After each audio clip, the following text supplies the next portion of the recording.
আৰু ৰাইজেও কৈ আছে যে UPPLৰ VGTC চেয়াৰমেন আৰু মেম্বাৰসকলে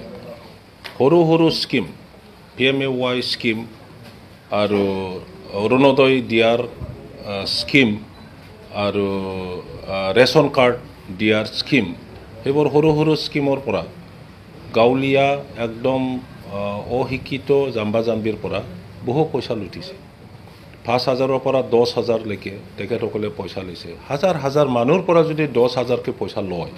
তেতিয়াহ'লে কিমান পইচা তেখেতসকলে লুটিছে সেইটো আমি ইজিলি এছেছ কৰিব পাৰোঁ এজন চেয়াৰমেনে VGTC চেয়াৰমেনৰ কোনো বেতন দিয়া নহয় কাউন্সিলৰ পৰা তেখেতসকলে কেনেকৈ চলায় সেইটো আণ্ডাৰষ্টেণ্ডিঙত অলপ চলপ চৰকাৰে দিয়ে কিবা এটা স্কিম দি দিয়ে ৰাস্তা বনোৱাৰ বা দলং বনোৱাৰ কালভাৰ্ট বনোৱাৰ তেনেকুৱা স্কিম দি পেলাই তেখেতসকলৰ জীৱন মানে চলি থকাৰ নিচিনা কৰি দিয়া হয় এতিয়া এই চেয়াৰমেনজনে ইমান লাখ লাখ টকাৰ ওপৰত হৈ থাকিছে অকল হৈ থকা নাই নিজৰ বডিৰ ওপৰতো পইচা যেনেকৈ ঢালি লৈছে সেইটো দেখি পেলাই সকলোৱে আচৰিত হৈছে যে চেয়াৰমেনজনে ইমান টকা ক'ৰ পৰা পালে গতিকে সেই ভিডিঅ'টো অকল আমাৰ BTC অঞ্চলত ভাইৰেল হোৱা নাই এইটো নেশ্যনেল ইণ্টাৰনেশ্যনেল লেভেললৈকে গৈ পাইছে এতিয়া আমি আশা কৰিছোঁ যে ৰাইজেই যেনেকৈ দোষাৰোপ কৰি আছে সেই দোষাৰোপ বুলি কৈছিলে সেইটো এলিগেশ্যন আনাটো সেই কথা কোৱাটো এলিগেশ্যন বুলি কৈছিলে কিন্তু সেইটো এলিগেশ্যন মাত্ৰ নহয় সেইটো সঁচাই যে চেয়াৰমেন আৰু মেম্বাৰসকলে UPPLৰ এই UPPLৰ চেয়াৰমেন আৰু মেম্বাৰসকলে জাম্বা জাম্বি মানুহসকলৰ পৰা IY PMAY ঘৰ দিম ৰেচন কাৰ্ড আপোনালোকক দিম জব কাৰ্ড আপোনালোকক দিয়া হ'ব আৰু খাম দিয়া হ'ব আৰু অৰুণোদয় স্কিম দিয়া হ'ব আৰু কিবা কিবি স্কিম দিয়া হ'ব বুলি 5,000ৰ পৰা 10,000 পইচা লুটি লোৱাটো সঁচা সঁচিকৈ এইটো সত্যতা আছে গতিকে চৰকাৰে ইয়াৰ ওপৰত উচিত তদন্ত কৰিব লাগে আৰু গোটেই মানে UPPLৰ VGTC চেয়াৰমেন মেম্বাৰসকলৰ ওপৰত ইনভেষ্টিগেশ্যন হ'ব লাগে আৰু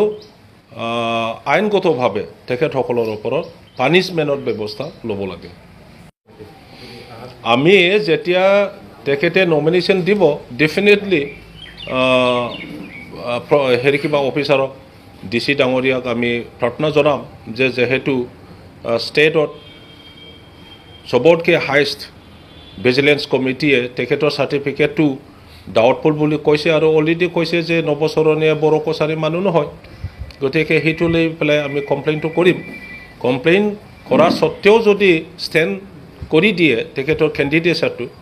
তেতিয়া ৰাইজেই বিচাৰ কৰিব আৰু আমি আশা কৰোঁ ৰাইজে তেখেতৰ মিথ্যাবাদী ইতিমধ্যে চিনাক্ত কৰিছে যে নৱচৰণীয়া মিথ্যাবাদী মানুহ নৱচৰণীয়া ৰাইজক যেনেকৈ কথা দি পেলাই বহুত ধৰণৰ প্ৰতিশ্ৰুতি দি পেলাই 10 বছৰ MP হৈ যোৱাৰ পিছতো একো কাম কৰা নাই আৰু পাৰ্লামেণ্ট হাউচত আমাৰ বিভিন্ন জাতি গোষ্ঠীৰ যি প্ৰতিশ্ৰুতি দিছিল সেই প্ৰতিশ্ৰুতিৰ ওপৰত তেখেতে এটা কথা কোৱা নাই গতিকে ৰাইজে কোনো কাৰণত কোনো যুক্তিত নৱচৰণীয়াক ভোট দিব বুলি আমি নাভাবোঁ এইটোকে ক'লোঁ মই যে বৈধ হ'ব নালাগে ইয়াৰ কাৰণে আমি মুভ কৰিম আৰু যদি বৈধ বুলি ডিক্লেয়াৰ কৰে এই তেখেতৰ কেণ্ডিডেটছটো তেতিয়া তেখেতক জিকাই নিদিয়া যিটো হেৰি কিবা সেইটো ৰাইজৰ ওপৰত হ'ব ৰাইজে ইতিমধ্যে নৱচৰণীয়া মিথ্যাবাদী মানুহ বুলি চিনাক্ত কৰিছে 10 বছৰ MP হৈ যোৱাৰ পিছতো তেখেতে ৰাইজক যেনেকৈ আদিবাসীসকলক প্ৰতিশ্ৰুতি দিছিলে ৰাজবংশীসকলক প্ৰতিশ্ৰুতি দিছিলে যে MP হৈ যোৱাৰ পিছত তেখেতসকলৰ ST কৰণৰ কামটো দিল্লীত তেখেতে ক'ব পাৰ্লামেণ্ট হাউচত প্লেছ কৰিব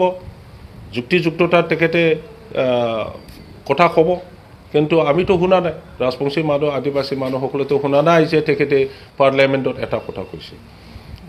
বঙালী হওক বা মুছলিম মানুহ হওক নেপালী মানুহসকলৰ যিটো দ্বিবধাৰৰ কথা তেখেতে উত্থাপন কৰিব বুলি কৈছিলে কিন্তু 10 বছৰ MP হৈ যোৱাৰ সত্ত্বেও আমিতো এটা কথা শুনা নাই বাঙালীসকলৰ কাৰণে কিবা এটা কৈছে মুছলিম মানুহৰ কাৰণে কিবা এটা কৈছে বা গোৰ্খা সম্প্ৰদায়ৰ কাৰণে কিবা এটা কৈছে কোনেও শুনা নাই মুছলিম মানুহে আজি ক'ব বঙালী মানুহসকলে আজি ক'ব নেপালী মানুহসকলে আজি ক'ব সৰু সুৰা আমাৰ বড়োৰ এগেইনষ্টতে কয় যে BTC-টো ডিজলভ কৰিব লাগে, BTC-টো স্ক্ৰেপ কৰিব লাগে, BTC-ত দিয়া পাৱাৰ ফাংচনবোৰ উঠাই দিব লাগে, BTC-ত মানে ট্ৰাইবেলসকলৰ মাটিটো অনা ট্ৰাইবেলসকলে কিনিব পাব লাগিব, ট্ৰাইবেলসকলৰ যিটো ৰিজাৰ্ভেশ্যন সেইটো উঠাব লাগে, সেইবোৰ কথাহে তেখেতে কয়। কিন্তু সেইটো নৱচৰণীয়া ক'লেই যে হ'ব সেইটোতো নহয়। এই সিদ্ধান্তটো আমাৰ নহয়, বড়োসকলৰ নহয়, এই সিদ্ধান্তটো BTC-ৰ নহয়, এই সিদ্ধান্তটো আসাম চৰকাৰৰ, এই সিদ্ধান্তটো ভাৰত চৰকাৰৰ। গতিকে ভাৰত চৰকাৰক কওক, কিন্তু তেখেতে ভাৰত চৰকাৰৰ MP হৈ যোৱাৰ পিছতো একো নকৈ ইয়াতহে BTC-ত বড়োসকলৰ বেয়া কথা কয়। এটা জাতিৰ প্ৰতি ইমান মানে খুট থকা মানুহৰ মনোভাৱ কেনেকুৱা ৰাইজে এতিয়া গম পায়।